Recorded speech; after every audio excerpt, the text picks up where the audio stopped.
All right. Welcome back to the channel, ladies and gentlemen. Today we're going to be conducting episode number 8. I believe we're at number 8. Yeah, number 8. In today's video, we're going to change out the rad fluid on the Tenere 700. In addition to that, we're going to do a full rad flush. So stick around.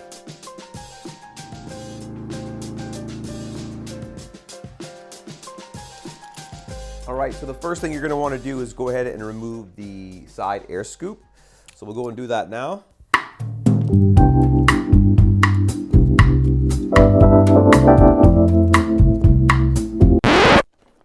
All right, slide this off, set that aside for safekeeping.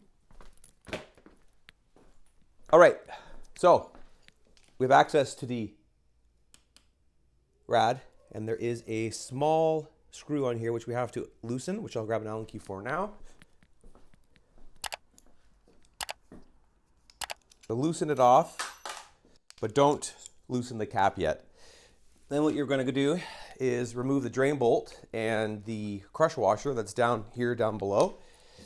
So right here you have an 8mm nut, which we will loosen off.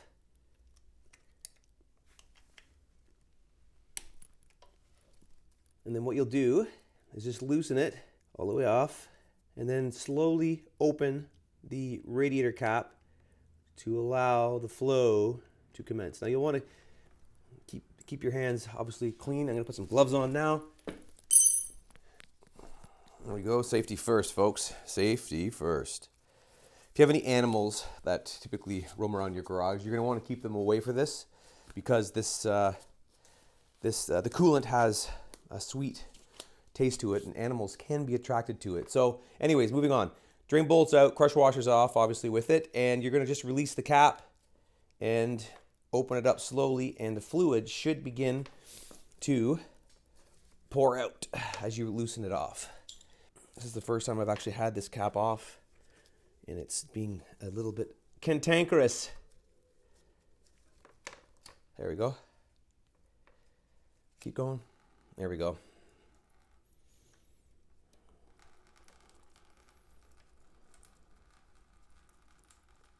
Out she pours.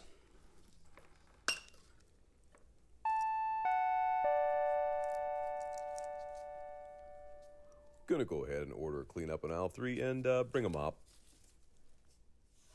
And it's filling inside, into my belly pan. Well, that was embarrassing. The show must go on. So while the rest of this is dropping out, I'm gonna go around to the other side and remove the cover for the expansion chamber.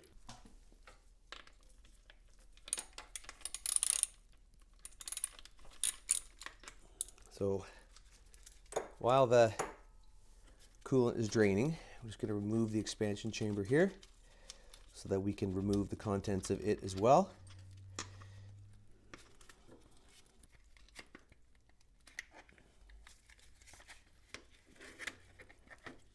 Just lift it out of the hole. There's a little spike down here that keeps it in.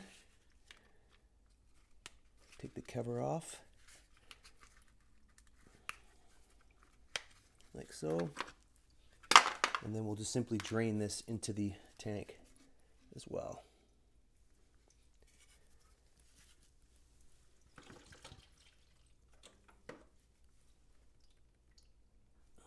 And then we'll put this back in place for now temporarily.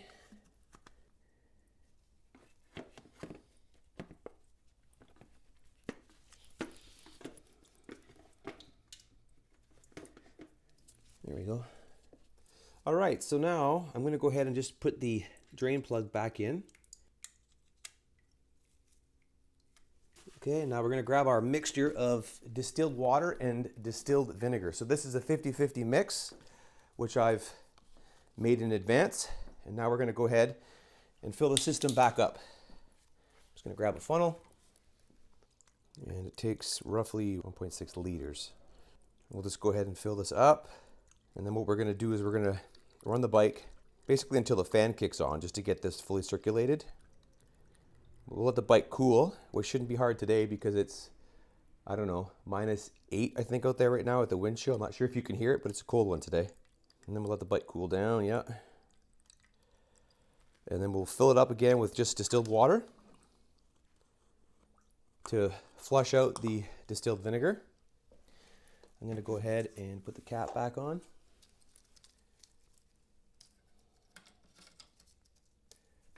Just tighten this up, and I'm going to wheel the bike out to the great outdoors to do this. So I'm going to go ahead now and do that.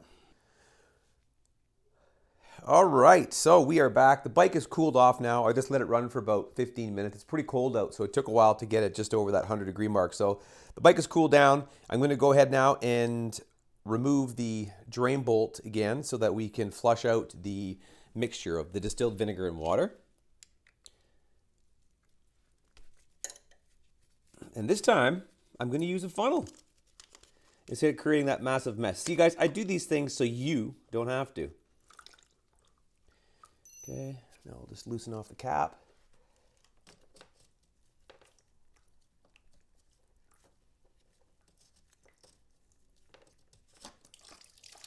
Out she pours.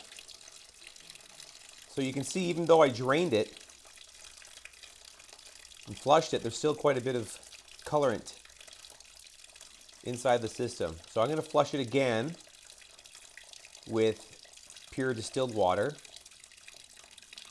And while the bike was outside heating up and cooling down, I took that opportunity to clean the expansion chamber. So that's been fully cleaned and ready to go back onto the bike. Looks like it's pretty much all done. So now I'm going to put this back on again, and I'm going to fill the system up with just pure distilled water, and we'll rinse it out again.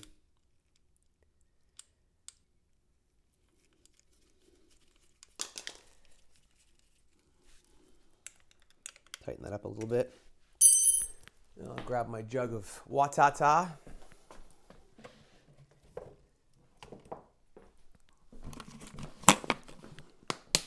Grab our funnel, give it a quick rinse, and then we'll fill it back up again with clean distilled water.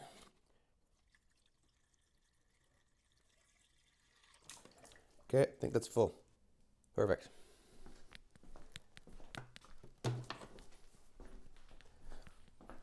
So now, just going to squeeze this guy here a little bit. And did you hear that? All the air just released.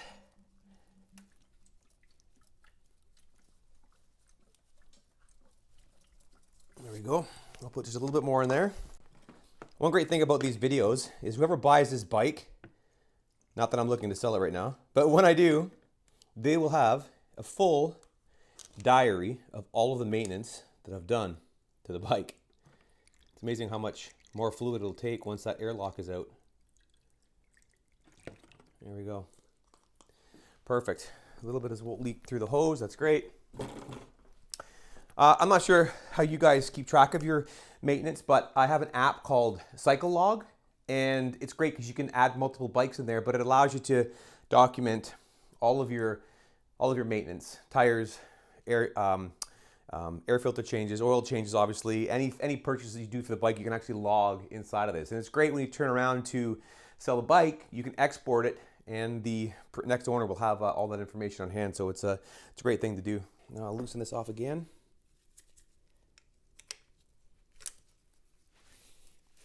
Get my funnel ready.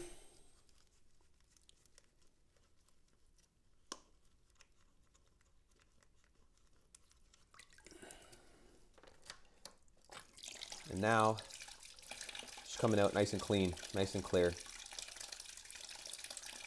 I don't necessarily need to go and do the full rad flush like this, given the age of the bike. If you've picked up a used bike and it's an older, it's got a few years on it and you don't know the history, it might be a good idea to do, but it's just nice knowing that it's been done.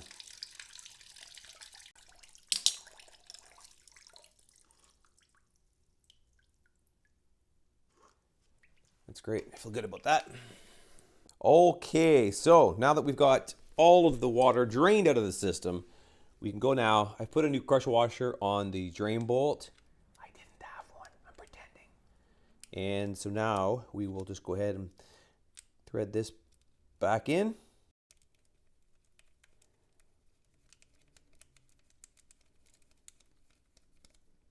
Okay, and then with 5 Newton meters of force, no, 7 Newton meters, right there, beep, beep, beep, beep, beep, beep, beep. Perfect.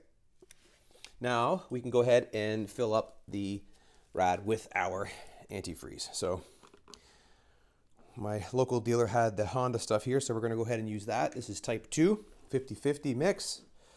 I'm going to go ahead and just fill her up. So the system, including the plumbing, takes 1.6 liters of fluid, and the expansion chamber takes 0.25 liters. A little too much. I'll burp it again.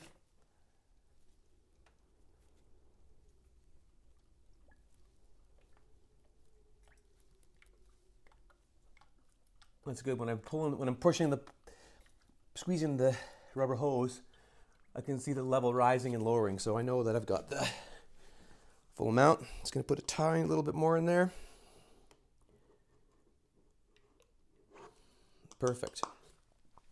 Now I'll just put the cap back on, make sure it's clean, there's no dirt on it. There we go. And then we'll just tighten up this screw, which is barely tight. Don't overdo it. Doesn't need much. I think it's 1 Newton meter. Until you start feeling a little bit of resistance. Well, that's good there. Now I'm going to grab the expansion tank.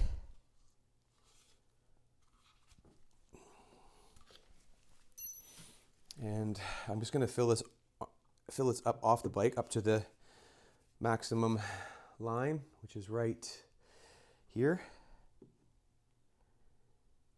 Again, I've already washed this out as well. Perfect. All right, now we're over here on this side. I'm going to go ahead and put the cap back on. Make sure that this is secured properly. Didn't even feel like it was really on there when I took it off, to be honest. There we go.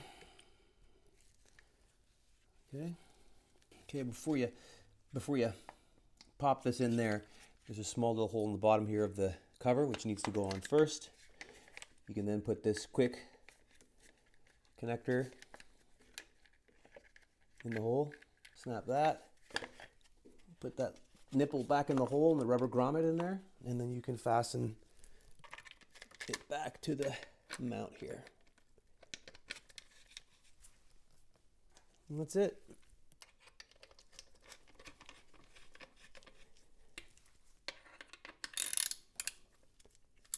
And just snug it up. That's it, folks. I'm going to go ahead now and toss on the other fairing. I'm actually going to take it for a ride quickly. I just poured some stabilizer in my bike. I'm going to head to the gas station now, even though it's minus whatever it is with the wind chill. I'm going to go and just fill up the tank. And when I come back, I'll check the fluid again once the bike cools off, and I'll button up that side of the bike. So that's it. This is, again, another easy maintenance item to do. Sorry about the mess, but I'm glad that I made the mess and you don't have to. So when you undo the your drain plug for your coolant, just make sure that it's going to drain into the pan on the floor. So anyways, make sure you dispose of all of your used fluids properly. And that's it, guys. Thanks for tuning in, and we'll see you in the next one.